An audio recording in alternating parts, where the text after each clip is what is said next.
Assalamualaikum warahmatullahi wabarakatuh. Om Swastiastu, salam namo buddhaya, salam kebajikan.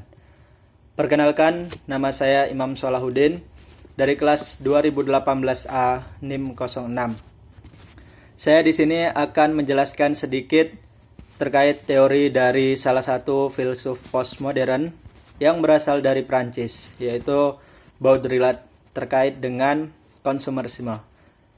Ia berpendapat bahwa masyarakat konsumeris saat ini menjadikan tanda sebagai salah satu elemen penting. Nah, ia juga mengemukakan bahwa masyarakat yang mengkonsumsi barang didasarkan atas nilai tanda dan simbol yang melekat pada barang tersebut dibandingkan nilai kegunaannya. Sehingga masyarakat akan terus melakukan konsumsi secara terus-menerus karena tidak adanya rasa kepuasan dalam diri seorang tersebut. Nah, konsep konsumsi dalam masyarakat konsumeris lebih mengutamakan nilai simbolik dan nilai tanda barang dan jasa yang dikonsumsi. Dengan demikian, dapat dikatakan bahwa nilai konsumsi bukan didasarkan atas pemanfaatan nilai guna barang, melainkan pada nilai tanda. Oleh karena itu, nilai tanda menjadi sebuah elemen yang penting dalam masyarakat konsumeris.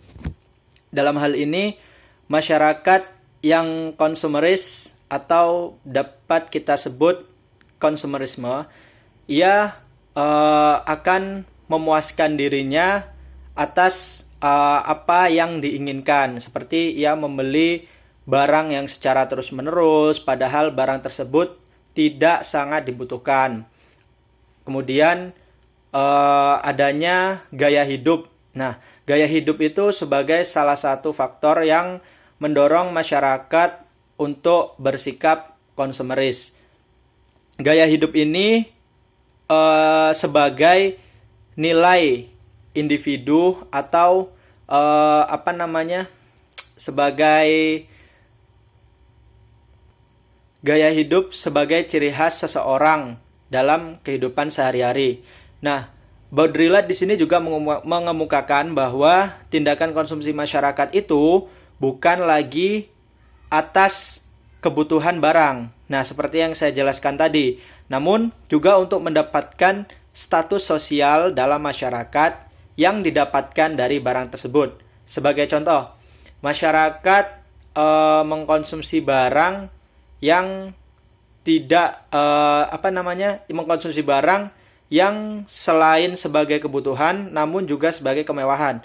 Dalam kehidupan itu, kebutuhan itu dibagi 3, yaitu ada kebutuhan primer, sekunder, dan tersier. Nah, kebutuhan yang dapat memberikan status sosial itu termasuk dalam kebutuhan tersier, yaitu setelah kebutuhan primer dan sekunder itu terpenuhi. Sebagai contoh, seseorang yang membeli mobil bermerek seperti merek BMW, Mercedes, dan lain sebagainya yang merek-merek terutama, selain sebagai alat transportasi, ia juga membeli barang tersebut untuk mendapatkan status sosial dalam masyarakat dan juga kemewahan. Nah, itu sebagai contoh yang satu. Kemudian ada contoh yang lain, masyarakat yang belanja, namun belanjanya itu dapat dikatakan secara terus-menerus seperti setiap minggu atau setiap hari, berapa hari sekali gitu. Itu barang yang dibelanjakan itu menggunakan merek-merek ternama, seperti merek-merek yang berasal dari luar negeri, yang mana fungsinya itu sebagai kebutuhan, namun di sisi lain memiliki fungsi untuk kemewahan. Nah, konsumsi yang seperti itulah yang termasuk sebagai perilaku konsumtif, karena membeli barang bukan atas kegunaannya, namun atas untuk sebagai gaya hidup. Gaya hidup juga dijadikan seseorang sebagai untuk mengekspresikan dirinya. Ada orang yang memiliki gaya hidup berbeda-beda setiap harinya. Berbedanya gaya hidup tersebut itu menandakan dengan kata lain, itu mengekspresikan dirinya bagaimana ia menjalani keseharian.